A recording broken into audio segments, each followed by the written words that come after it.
Governor AbdulRahman AbdulRazaq will hand over to a youth come 2027. Majority Leader of the Kwara State House of Assembly, Hon Abdulkadir Oba Magaji, has said. He disclosed this during a youth engagement and award presentation program organized by Ilorin West APC World Youth Leaders in Ilorin. Press reports that the House leaders' remarks will heighten speculations over the 2027 gubernatorial race in the state. According to Magaji, the action and appointment of the governor thus far has shown a different trajectory in Kwara politics. And with the way things are going, it shows that the governor will hand over to a youth come 2027. And I know that we have the capacity, we have capable hands here and elsewhere that will not disappoint wherever they find themselves in Kwara government, he added. Yes, sir. We have been hearing for a long time that the youths are the leaders of tomorrow. But tomorrow is one day we never get to see. Tomorrow is always tomorrow. It's never today. It's always tomorrow. But the lawmaker in the Kwara State House of Assembly has promised the youths in Kwara State that the governor intends to hand over the reins of power to a youth come 2027 in Kwara State. First of all, before we go to what the governor had promised per se, we have not heard from the governor directly, but before we go there, what is the problem with the youths not participating in governance in Nigeria, both at the federal, state, and the local government, sir? Well, I would first of all extend pleasantry to viewers out there. And again, I want to be of the view that not that the youths are not part of. The youth has always been part of the scheme. And if you observe, you'll find out that it is the youths, people who have acquired power during their youthful ages, that have been in that power or the corridor of power till you might consider them advanced. So the youth is never out of the scheme. And it's also good too, the governor is saying that he wants to hand over to you. I would not just, normally if he's making that statement when he's discussing with youth in a youth forum, so definitely it's expected that whatever he's saying should be something that will be acceptable by the youth. If he says he's handing over to them, it will be a plus. But again, I would want to say, even as a youth leader, that if you want to take over power, you should be prepared for power. Power is not something that they just take and give to you. Before you get to the state where they hand over power to you, you would have prepared yourself. Most of the youths today, I hope they are preparing. Because if you look at the scheme of things, it's as if they easily get distracted.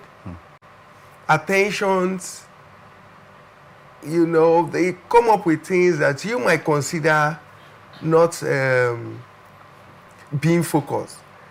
So I see those things as distractions, but they should be prepared for that position, because the tomorrow will definitely come. Yesterday, if they spoke of tomorrow, today has come. There is no longer today. It's no longer today. It's now tomorrow. It's now tomorrow. Yeah, so that means that it is futuristic. Exactly. And the future never gets to the point where the youths are now engaged. And if you said about preparations, what sort of preparations do the youths in Nigeria particularly need to prepare? How prepared was the, or can we define preparation for the average youth to be able to handle the reins of administration of whatever office that he is handed over to? Yes, they say education does not only teach. It doesn't only educate you, it teaches you. Okay. you see, it prepares you for the tasks ahead. That's why even in tertiary institutions, you have different departments. Even when you get to the polytechnics, you see that you have to deal with skills. You even have government technical schools and all of that. The basic idea is that when you find yourself in public, you must comport yourself. Know that you are representing a nation. Now, if you decide to dodge the aspect by which you'll be educated or enlightened, or you indulge yourself in situations where they teach you things that are not proper, it means that you're not prepared for leadership. But if you cue in, for instance, people go to school and at the tail of it, they will write exams. Sometimes, if it were to be the junior secondary days, they have a period of time that they would be at home waiting for the result to come out. They could get themselves engaged in skills. What are we trying to say in essence? That the mind be occupied, yes, sir, with positive things. I'm sorry to delve in. Yeah. I wanted you to be able to understand my trajectory. Your drift, where you're coming from. Yes. You say we should get prepared Yeah. to be able to handle the reins of government. Yes. And through that preparation, you said education. Yeah. Now, through education, you have also made remarks about also going to skills acquisition during the holidays. Yeah. But let us concentrate on the curriculum. Okay. The curriculum from the nursery, primary, secondary, and the tertiary institutions Yes. is long obsolete. How can an average youth be exposed to an obsolete curriculum and still be able to handle reins of power in a contemporary world that we have here? Is the educational system not due for an overhaul? You might call it obsolete or whatever you want to call it. No, but Are it we is. together? No. It is. No, these things, you see, they revolve. Sir, I mean, we have 3-year-old kids, Yeah. 5-year-old kids Yes. making computer games. Yeah. I mean, making coding. They can code out a computer, a Yes. computer system. Yes. And right here, I mean, at that age, the kids are still running around in napkins. At that Not age, in all cases now. no. Most of the cases, we are not talking about silver spoon children. We're talking Okay. of average kids. Okay. At 3 and 5, they can't even dream of even being in front of a computer, not to talk of how to code. I mean, you're talking of youths that some of them even finish university education before they even see they own their own private computer, before they can even start thinking of what is Microsoft Word, what is Microsoft Excel. And you say that these people are prepared and that the curriculum is not obsolete. Many people have not seen a computer system until they graduated from university. No, see, I'm not disputing whatever anyone's position is. But like I said, Yes, sir. education does not only teach. It enlightens you. Yeah. It prepares you. And that does not mean that it has to be only in institutions. Education actually starts from the home. Now, if it starts from the home, the parents, that's the mindset we're talking of now. When they are gearing the kids towards achieving in future, they will definitely shaping them through that direction. Now, there might be a scheme of work. There might be outlines. I would assure you that as lecturers are, or maybe, of course, people do researches and they come up with innovations. Are we together? Yeah. So if those innovations are considered, you will see that you will not be talking of obsolete. Because research basically does not research backward. It's in the future. No, sir, I can still come in again if you let me. Okay. We have situations where, I mean, we write projects at the end of our educational career in the universities. Yes. And immediately after the defense of those projects, we don't get to hear about them.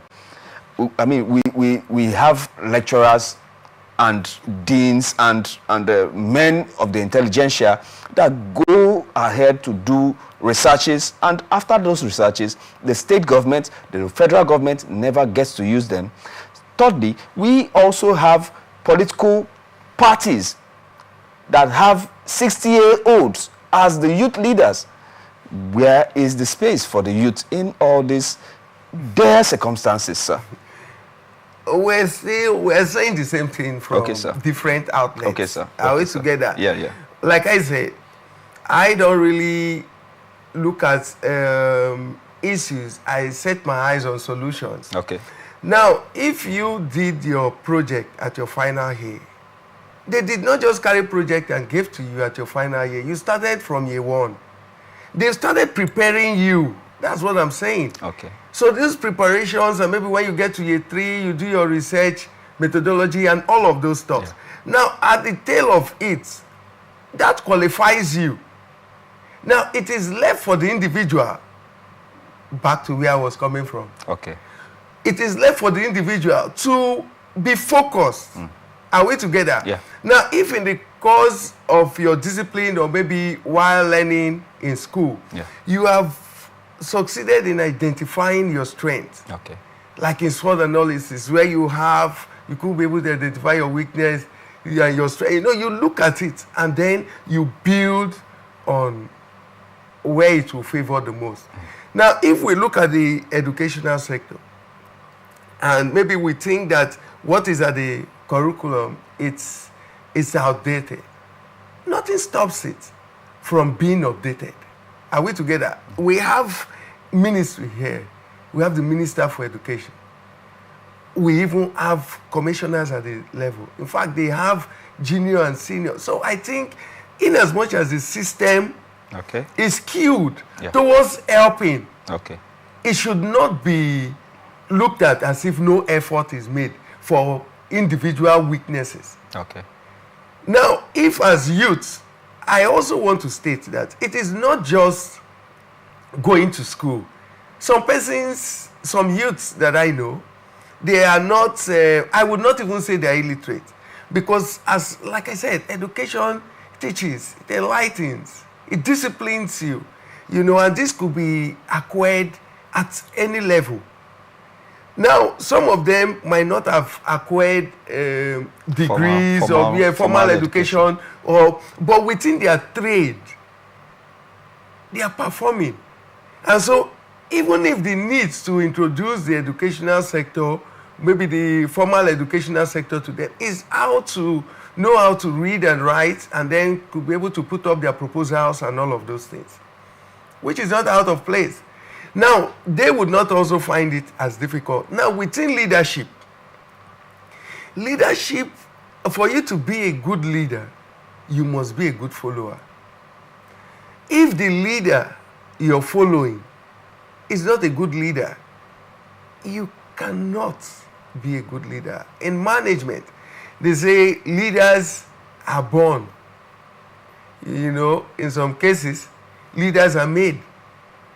So if you as a youth, you want to be a leader, nobody would want to carry a leadership position and give to someone that is incompetent, whether you're old or young. Why you hear issues here and there is because the management system at the government level or various organizations is poor. So a way to revolt against it, you hear the youth should take over. But we have situations where youths have been in office and are misusing the offices. Coming to that point, maybe this might be the last question for this particular topic. We have the governor, Siminalayi Fubara of Rivers State, had also set up some caretaker committee chairmen, of which majority of them are youth. And what is your assessment of the caretaker committee chairman presently of the 23 local governments, sir? Of course, you know, you don't, you've rightly mentioned that they are caretakers. Are we together? You don't accept. But they are in charge of administration. No, yes, there is no vacuum in power. Exactly. Someone has to be there. Now, when elections are there, that is when you will be able to exercise your franchise. Okay. To say, you have done well, you go back home. Okay. Now, within that fair, you find out that I can assure you that there is none of them that is out there as caretakers that are not youthful. So crying out that youth is, maybe they are not considered. They are considered, but they should be better productive. That's what the drive I'm taking. Okay. Because normally people will make mistakes, but in their mistakes, you don't condemn them. Yeah. But just as they say that the future is in the hands of the youth, they should prepare so that the youth that will come after them, because they might be youth now, tomorrow they will be old. Yeah. Like the ones that are there now.